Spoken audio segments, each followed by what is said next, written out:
నిన్న మనం వార్తలో ఒక మాట విన్నాం. సింగరేణి కోల్ మైన్స్‌లో ఒక కార్మికుడు బొగ్గు గనుల్లోకెళ్ళి అక్కడే మృతి చెందాడని.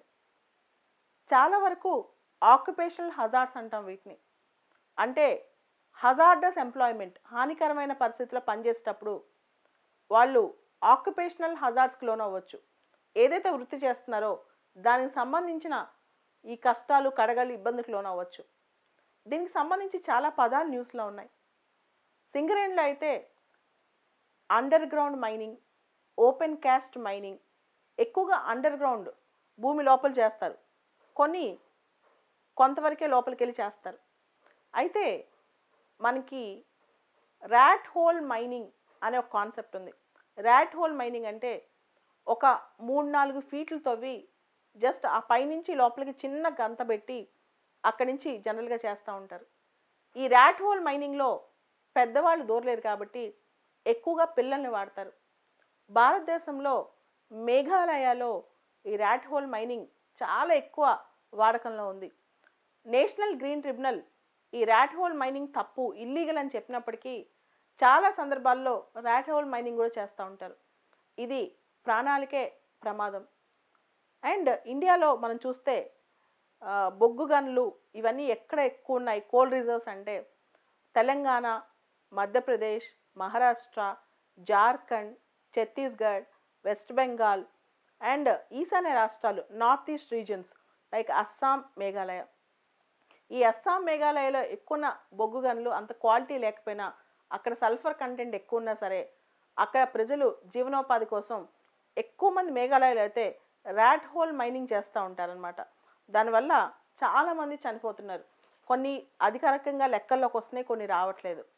అండ్ మైనింగ్ జరిగేటప్పుడు ఆ మైనింగ్ చేసే పనిలో ఉన్న వాళ్ళకే కాదు, ఆ ప్రాంతంలో ఉన్న వాళ్ళకి కూడా వాతావరణంగా పర్యావరణపరమైన అంశాలు చాలా అక్కడ ప్రభావితం చూపిస్తున్నాయి అన్నమాట. దానికోసం 2015లోనే గవర్నమెంట్ ఆఫ్ ఇండియా ఒక స్కీమ్ తీసుకొచ్చింది. ప్రధానమంత్రి ఖనిజ్ క్షేత్ర కళ్యాణ్ యోజన. ప్రధానమంత్రి ఖనిజ్ క్షేత్ర కళ్యాణ్ యోజన. ఈ ప్రోగ్రాం ఏ డిస్ట్రిక్ట్లో అయితే, ఏ ప్రాంతాల్లో అయితే ఎక్కువగా ఈ మైనింగ్ యాక్టివిటీస్ జరుగుతుంటాయో వాళ్ళకి కొంత అభివృద్ధి చేయాలి అని చెప్పి, ఆ ఏరియాని డెవలప్ చేయాలి అని చెప్పి ఈ ఫండ్ అంతా డిస్ట్రిక్ట్ మినరల్ ఫౌండేషన్స్ నుంచి తీసుకొస్తారు. ఈ యాక్టివిటీస్ ఎన్విరాన్మెంట్ని కాపాడటం, ఆ ప్రాంతంలో ప్రజల యొక్క సామాజిక ఆర్థిక పరిస్థితుల్ని బాగు చేయటం, దాంతోపాటు సస్టైనబుల్ లైవ్లీహుడ్స్, ఆ ఏరియాలో socio economic development, sustainable livelihoods తయారు చేయటం, దాంతోపాటు ఎన్విరాన్మెంట్ని కాపాడటం, అక్కడ మైనింగ్ ఎక్కడైతే ఎక్కువ జరుగుతుందో ఆ ప్రాంతంలో ఎన్విరాన్మెంట్ కాపాడటం అదంతా. Mines and minerals amendment act 2015 ప్రకారం, mines and minerals amendment act 2015 ప్రకారం ఈ ప్రాంతాల్లో ఎక్కడైతే ఈ ప్రాంతాల్లో మైనింగ్ ప్రభావితం ఎక్కువ ఉందో, ఈ ప్రభావం ఎక్కువ ఉందో అక్కడ డిస్ట్రిక్ట్ మినరల్ ఫౌండేషన్ డబ్బులు వాడాలి. అక్కడ ఫండింగ్ ఉంటుంది అనమాట. డిస్ట్రిక్ట్ మినరల్ ఫౌండేషన్ దానిలోంచి ఫండ్స్ తీసుకొచ్చుకుని వాడాలన్నమాట. ఏ ఏ డిస్ట్రిక్ట్స్ అయితే ఎఫెక్ట్ అవుతాయో. సో ఇక్కడ గుర్తుపెట్టుకోండి, district mineral foundation. District mineral foundations ఎలా ఏర్పడ్డాయి? Mines and minerals amendment act 2015 ద్వారా ఏ ఏ ప్రాంతాలు అయితే మైనింగ్ యాక్టివిటీస్ జరుగుతున్నాయో ఆ ప్రాంతాల్లో సామాజిక ఆర్థిక అభివృద్ధి, sustainable development, socio economic development, sustainable development and sustainable livelihood, environmental protection, వీటన్నిటి కోసం ఒక స్కీమ్ లాంచ్ అయింది 2015లో.